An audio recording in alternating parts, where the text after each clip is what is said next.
on a été sensibilisés, comme tout le monde, au problème de consommation d'énergie et nous avons décidé de procéder à un audit énergétique. Dans les mois qui ont suivi, nous avons aussi entendu parler de l'Ecopac. J'ai pris mes infos, un numéro de téléphone qui avait été diffusé également. J'ai visité le site de la région Wallonne où on en parlait de manière plus détaillée et donc j'ai demandé l'ouverture d'un dossier. Eh bien, la première étape, tout naturellement, c'est la rencontre avec les demandeurs. On les écoute, on les conseille, on recadre éventuellement leurs projets. Et si nécessaire, on leur conseille un audit énergétique qui est le seul à pouvoir vraiment prioriser les choses en termes quantitatifs énergétiques.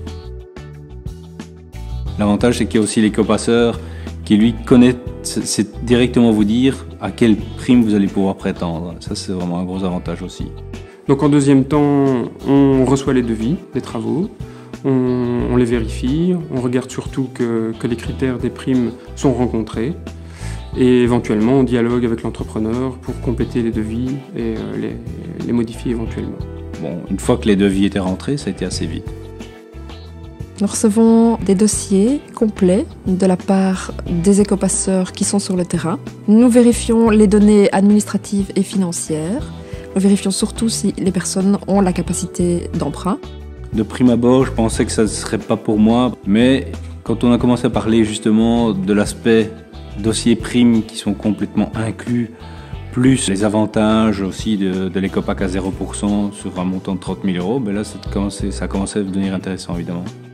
Donc une fois que le dossier est bouclé et que le prêt est accordé, eh bien on rencontre les personnes une dernière fois et on signe le contrat de prêt et le lendemain les travaux peuvent commencer.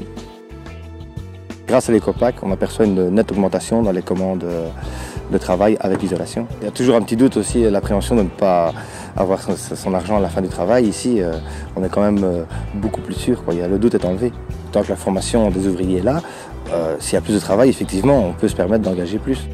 On peut voir à plus long terme en fonction du carnet de commandes. Les personnes nous envoient des factures avec des demandes de libération de fonds que nous payons directement aux entreprises. À la fin des travaux, les personnes nous renvoient des documents de subsides que nous vérifions et validons également, qui permettent aux personnes de bénéficier des subsides de la région. En dehors des économies financières, du confort certainement, et la santé évidemment dépend aussi d'une certaine forme de confort, et surtout de confort thermique. Je pense que c'est aussi une certaine forme de récompense de la vie. Depuis qu'ils ont fini l'isolation du toit et que maintenant tout est vraiment fermé, on sent aussi qu'il fait plus chaud à l'intérieur, naturellement. Il y a déjà des avantages directement, clairement.